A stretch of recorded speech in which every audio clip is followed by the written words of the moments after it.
Hai ma'am, ngꯁꯤꯗꯤ ꯃꯁꯤ ꯈꯥꯃꯦꯟꯗꯒꯤ ꯕꯣꯔꯥ ꯈꯨꯍꯧ ꯑꯃ ꯃꯌꯥꯝꯗ ꯁꯤꯌꯔ ꯇꯧꯖꯒꯦ. ꯑꯗꯣ ꯃꯀꯨ ꯈꯣꯛꯑꯒ ꯍꯧꯔꯁꯨ ꯌꯥꯏ, ꯃꯀꯨ ꯈꯣꯛꯇꯕꯤ ꯍꯧꯔꯁꯨ ꯌꯥꯏ. ꯃꯀꯨ ꯈꯣꯛꯑꯒ ꯍꯧꯕꯒꯤ ꯑꯣꯏꯅ ꯎꯠꯆꯔꯛꯀꯦ ꯃꯌꯥꯝꯗ.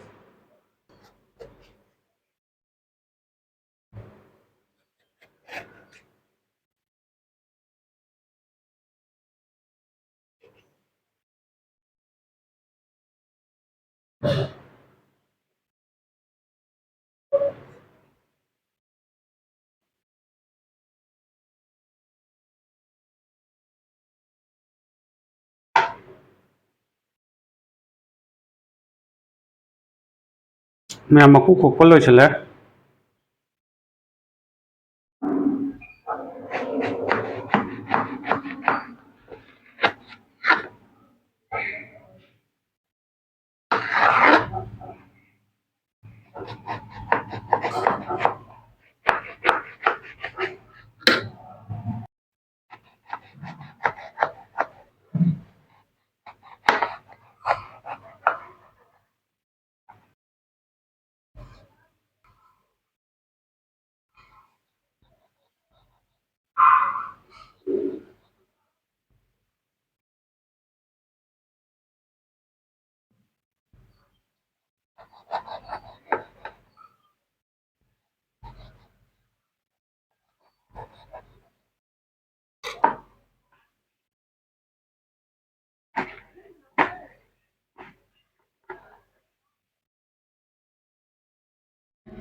ꯕꯦꯁꯣꯟꯁꯦ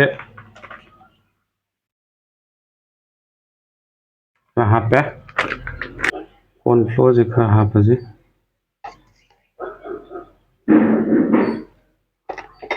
ginger powder, garam masala, black pepper, jeera powder, coriander powder, mirchi powder, मोरोक पाउडर हाइतारे. अदुगा रेड चिली पाउडर से खतंग हापे. थुम हापसी. यागंग पाउडर, टर्मरिक पाउडर से हापसी खरा. हाफेट से मिक्स तौसल्लसी फजना.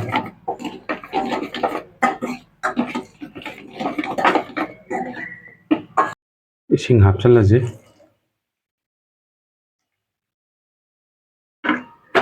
अदुगा अमुक तौखाइबिरसि.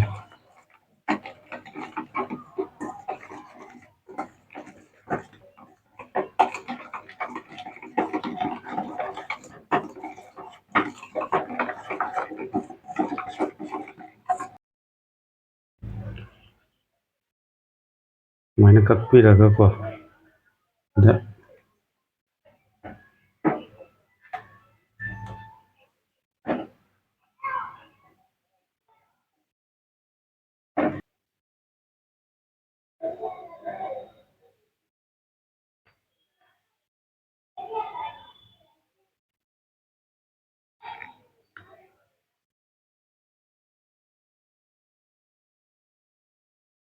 अदुगा सिगे ब्रेड क्रम्स इदा खरा चाइसनबा.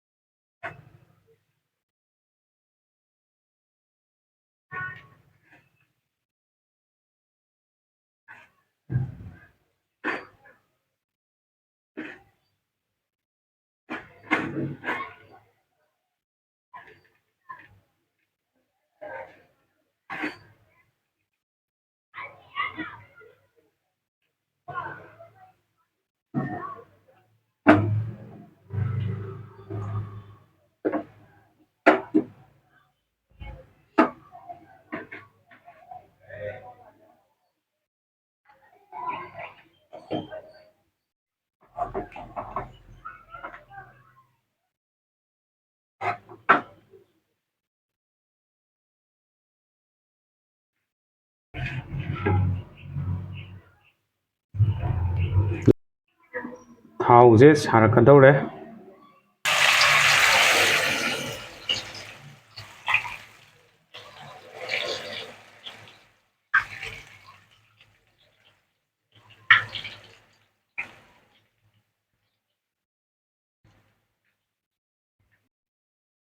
ꯃꯩꯁꯦ ꯂꯩꯊꯔꯒ ꯇꯞꯅ ꯉꯧꯕꯤꯒꯗꯕꯅꯤ ꯃꯩ ꯂꯩꯈꯠ ꯇꯥꯔꯒꯗꯤ ꯃꯨꯟꯗ꯭ꯔꯤꯉꯩꯗ ꯀꯥꯁꯟꯕꯅ ꯍꯥꯟꯅꯤ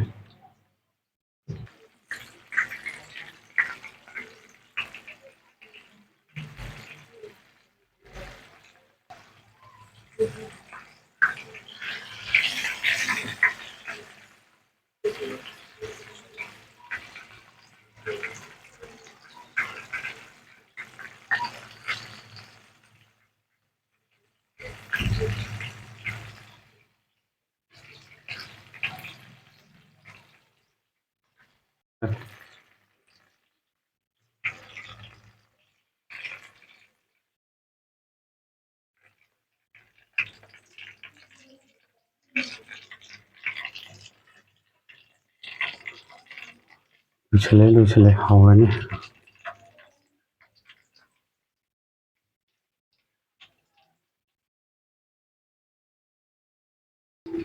ꯁꯤꯗ ꯑꯅꯧꯕꯁꯦ ꯑꯃꯨꯛ ꯊꯥꯖꯔꯁꯤ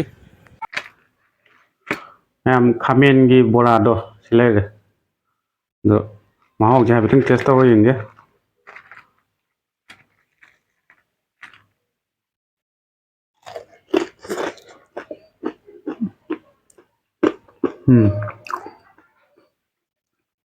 ꯍꯥꯎꯔꯦ ꯑꯗꯣ ꯃꯌꯥꯝꯁꯨ ꯑꯃꯨꯛꯇꯪ ꯁꯤꯒꯤ ꯕꯣꯔꯥ ꯈꯨꯍꯧꯁꯦ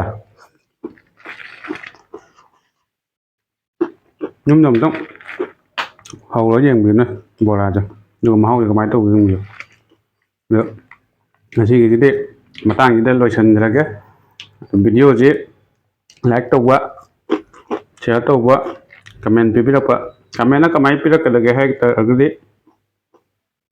ꯕꯣꯔꯥꯁꯦ ꯍꯥꯎꯋꯤ ꯍꯥꯎꯇꯦ ꯑꯗꯣꯝꯒꯤ ꯆꯥꯛꯈꯨꯝꯗ ꯊꯣꯡꯉꯀꯥꯟꯗ ꯁꯦꯝꯃꯀꯥꯟꯗ ꯍꯥꯎꯋꯤ ꯍꯥꯎꯇꯦꯗꯣ ꯀꯃꯦꯟꯗ ꯍꯥꯏꯕꯤꯔꯛꯑꯣ